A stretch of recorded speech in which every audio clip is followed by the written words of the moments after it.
After somewhat of a shaky start, the Philadelphia Flyers have rebounded quite nicely. Going into Boston, the Flyers kind of had a couple hard-felt, let's say, losses. The first one's an overtime loss, but overall they're both losses. The Flyers played relatively well in that first game, but maybe let one slip away from them against Boston. Tuukka Rask came up really big in that game, outperformed hard to an extent, but also just kind of stole the show. Allowed Boston kind of get away with one a little bit, but they did kind of take it away with a beautiful goal there at the end on Jake DeBrusk in the shootout to beat Hart. Taking that momentum in the game two, the Flyers came out and just, unfortunately, we're looking like the team that we were concerned that they would look like at times. We saw them look like that against Buffalo earlier this year, and then they kind of pulled out a similar type of performance. And again, this isn't really a talent issue. I see people talk about injuries to Couturier, to Myers. It's not. You don't lose 6-1 because you lost one or two players. You lose 6-1 because you just didn't execute. You didn't play well as a team. You didn't execute well as a team. The worst team in the league cannot lose 6-1. So if you're losing 6-1, it's because you're just not playing well as a team. You're not playing, I don't want to say hard enough. That's not really the right term, because individually you see players are playing hard. It's really determination as a team to come out committed to work together on each and every shift. Hard, determined to win, and didn't really see that a ton. Definitely not against Boston in the second game. The first game you did see at a time the Flyers did play well, probably some of their best hockey, but again, the 60-minute effort has not been there. This team has really looked like a preseason team. And then again today it starts that way against New Jersey. New Jersey comes in with a lot of momentum. The Flyers come in kind of with, I don't want to say no momentum, but questionable momentum at this point. A very talented team that's missing arguably their best player, another key defensive player as well, but also gets Shane Gostisbehere. Now that's where I want to start off. Shane Gostisbehere is a big returning player into this game for the Philadelphia Flyers, and I would say it was a home run for him. I mean, he didn't have like an all-star type of game, but he had several beautiful breakout plays. He made a couple mistakes, but also recovered well. And it's a reminder. I've said this on the podcast. I've said this on other locations that Shane Gostisbehere is not Erik Gustafsson. This is not. Ghost is still a rare type of player.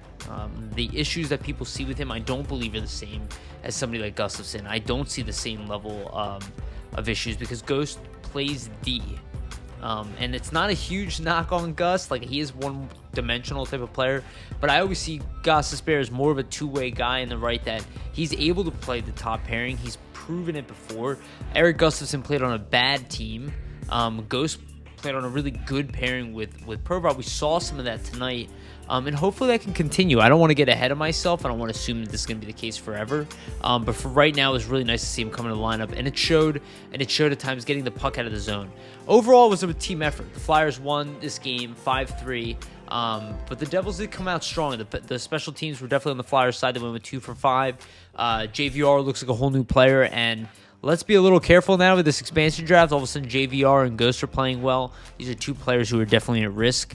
Obviously, a little early to say about both, but JVR, I don't think it'd be the end of the world, though. If JVR was taken with his salary, it's not a win to lose a player who's playing like this, but it's kind of like, okay, at least we get the salary cap back. But that's way down the line. Overall, it's beautiful to see the way he's playing. He's played well every game. Maybe he's heard the criticism. Maybe they said stuff to him directly. Either way, I don't care. He's here to play. And it's the same player I saw 2 years ago that returned to this team and was one of the best players on the team. So really nice to see that. Speaking of which, one of his best friends, Claude Giroux, also probably had his best game. He led everybody in ice time. And it made sense. I mean, the power play, he was driving plays. He had 2 assists tonight. It was a +2. G's getting a little bit better every game. And I would wonder how he's heating up. Now, that line, I've talked about the Patrick, Konechny, Lindblom line, but I've also talked about putting Giroux on that line quite a bit. It makes a ton of sense. I think Lindblom will end up with Couturier, maybe Farabee, maybe that'll be the other line of the top 9, because this mix is working out really well. I mean, the third line of JVR, Hayes, and Voracek, if that line does well, continuously. It's a big, strong line we've seen at times last season. They're doing well. Overall, the team is playing better defensively. We're seeing that. The fourth line intact is also important. If not Lawton and Raffle on that fourth line, I want to make sure one of them is on there. Separating both off doesn't make sense. It's a physical role. Both of them need to be on there. The kids necessarily aren't really ready for that. But, you think about the addition of Couturier, you slide him into that third line, who, had its moments tonight. Farabee had a goal as well tonight.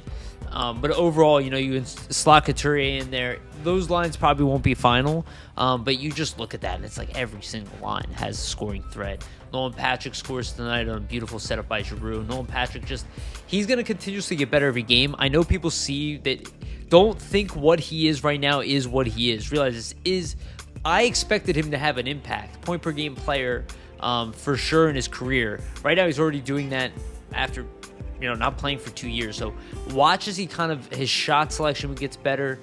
He's getting quicker decision making. He'll probably maybe slow down for a minute, and then I expect him to kind of pick it up as the team definitely evolves. Getting Phil Myers and Couturier is going to be a big part of that. And if this team can continue to roll, again, this is a better start than they had last season. So while it's not perfect, last season they lost to a non-AHL team. So coming back today, out-shooting their opponent, a Devils team that has proven to play well lately.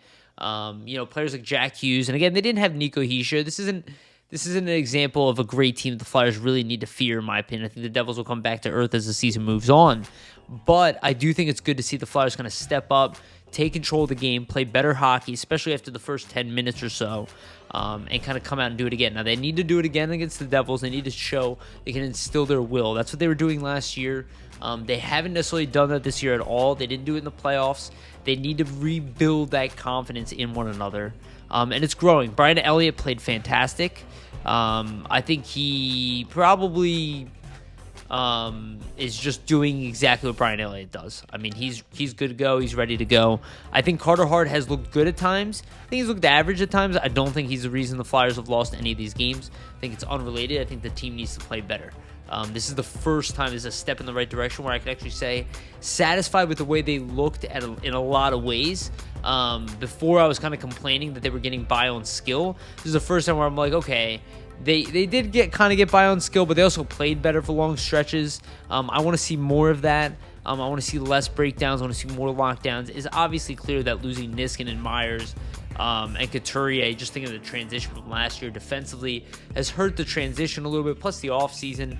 But it's nice to see Ghost is reliable. I imagine Gus might sit another game, but they'll get people in there. Friedman's playing well, so I think Friedman might continue to get a shot with Sanheim, and they'll continue this kind of right-hand defenseman role there as Ghost kind of rolls on. Overall, it's a great start. I mean, really, for the most part, they didn't take a lot of penalties, but they didn't give up a power play goal today. They only gave up one penalty, didn't give up a power play goal. They had 5 power plays, an undisciplined game for New Jersey, but they did have 2 power play points on there. A lot of players played well today, but I think the Flyers have another gear to hit, and if they really just push the gas a little bit more here, they can really take off. Like guys like James Van Riem's, he had 7 shots today. He could have had a hat trick, maybe even 4 goals. Just a really impressive. I think they need to build on that though. They can't just do it in these little increments. They maybe need to go on a little run here. Maybe put up 3-4 wins in a row, build some confidence, separate themselves from the rest of the division. I think you're gonna start seeing that if this continues. And you could say it's just a win, but I'm not looking at it as just a win. I'm looking at the way they won. I'm looking at the way they cleaned up their act. If you look at my Twitter, I saw them working through it in the beginning of the game, and then you saw it finally kind of start clicking where the Flyers finally slowed the game down. They lost it at times, but they really need to play their game against the opponents. When they don't do that, they find themselves chasing, and then they're getting outshot and all that. So it's a difficult system to put in place. I think it's why a guy like Gustafsson is struggling, where a guy like Ghost has already been here, and plus Ghost is better defensively. People can disagree with me, but look at the back check he made after that turnover where he kind of limited that pass. He has a history of that. If you watch his NCAA career, if you watch his early career in the NHL, he has a history of recovering, being really good with his stick. Gustafsson, not as much. He was more carried by Duncan Keith when he was able to do that, where Ghost at one time had no partner playing in the top pairing, and that was under Hackstall as a rookie. So I want to see Ghost get back to this level. Like, I think it's possible for him to get back into at least the top 4 role consistently in the NHL. Overall, I think it was a good start, and I think it's something to build on. Something to look out for, this line of Giroux, Konechny, and Patrick. That line might end up being a line for this team, for the future in general. I know AV likes Lindblom and Couturier together. That's a pretty defensive unit. Farabee's been playing really well, and he's really good defensively as well for a young guy. So you start looking at these combinations. I don't expect them to all stay. I expect some more mixing up, especially to experiment and kind of come back to stuff. But it's looking good.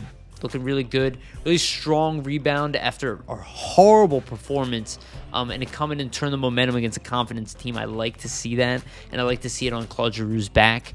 You can only imagine how this team is going to pick up once the additional talent comes. Guys like Frost need to come back. Guys like, obviously, Couturier, Myers. But there are more players and there will be more injuries. So this is what it's all about. It's about rolling, recovering, and continue to play. Shout out to Kevin Hayes for responding, by the way, to AV, who had a very strong two-way game today. Kudos to him, and I expect him to actually even get better as the season rolls on. I don't think Kevin Hayes is the type of guy that you call out and don't get the response. I think AV knows that, and I think AV wants to see this guy take his game to another level. We have the chance, Stanley Cup to chase.